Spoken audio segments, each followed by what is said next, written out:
Hello, আসসালামু আলাইকুম। আজকে নিয়ে আসছি বাচ্চাদের এই টিফিনে দেওয়ার জন্য একদম স্বাস্থ্যকর একটা রেসিপি, নুডলস। এবং বাচ্চারা নুডলস খেতে পছন্দ করে। তো আমি এখানে প্যানে পানি নিয়েছি। পানি নিয়ে আমি এখানে দিয়ে দিলাম মিষ্টি কুমড়া, তারপরে গাজর। তো আর আগে থেকে ভিজিয়ে রাখা সয়া যেটা বলে ওটা দিয়ে দিয়েছি। তো এখানে আমি কয়েক মিনিট সিদ্ধ করে নিব। আপনি নুডলস সিদ্ধ হলে এটাও সিদ্ধ হয়ে যাবে। তো আমি এখানে নামিয়ে নিয়েছি। নামিয়ে একটা স্ট্রেনারে ছেঁকে নিয়েছি। দেখেন কত সুন্দর লাগছে এটা। তো এটা আমি আরেকটা প্যান নিব। আরেকটা প্যান নিয়ে এখানে আমি দিয়ে দিব প্রথমে তেল।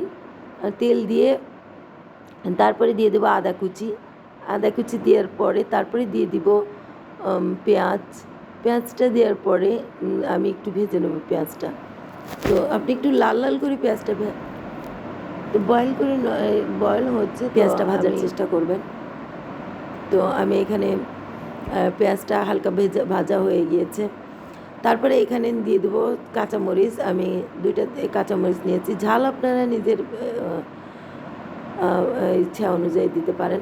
তো এখানে আমি নিয়েছি একটা ডিম। তো ডিমটাকে আমি ভালো করে এটার সাথে দিয়ে দিয়েছি। তারপরে দিয়েছি একটু টমেটো। আপনারা ইচ্ছা মতন সবজি দিতে পারেন, ক্যাপসিকাম দিতে পারেন। তারপরে আমি এখানে মশলা দিয়ে দিচ্ছি। এই নুডলসের যে মশলা থাকে ওটা দিয়ে দিলাম।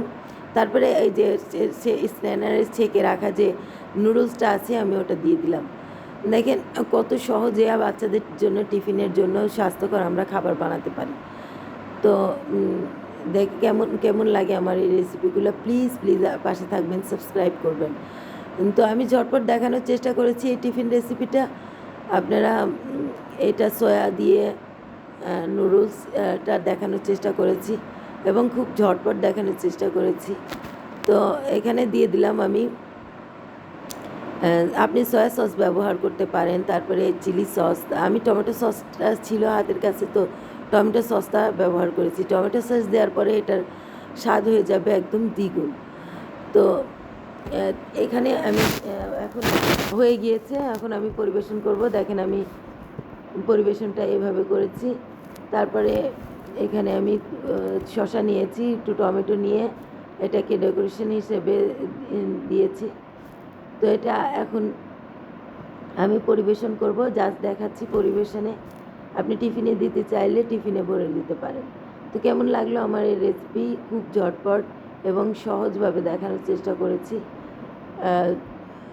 লাইক দিবেন, শেয়ার দিবেন, প্লিজ পাশে থাকবেন। তো সবার জন্য দোয়া রইল এবং সবাই সুস্থ থাকবেন। এই গরমে প্রচুর গরম, এবং গরমে সবাই শরবত খাওয়ার চেষ্টা করবেন।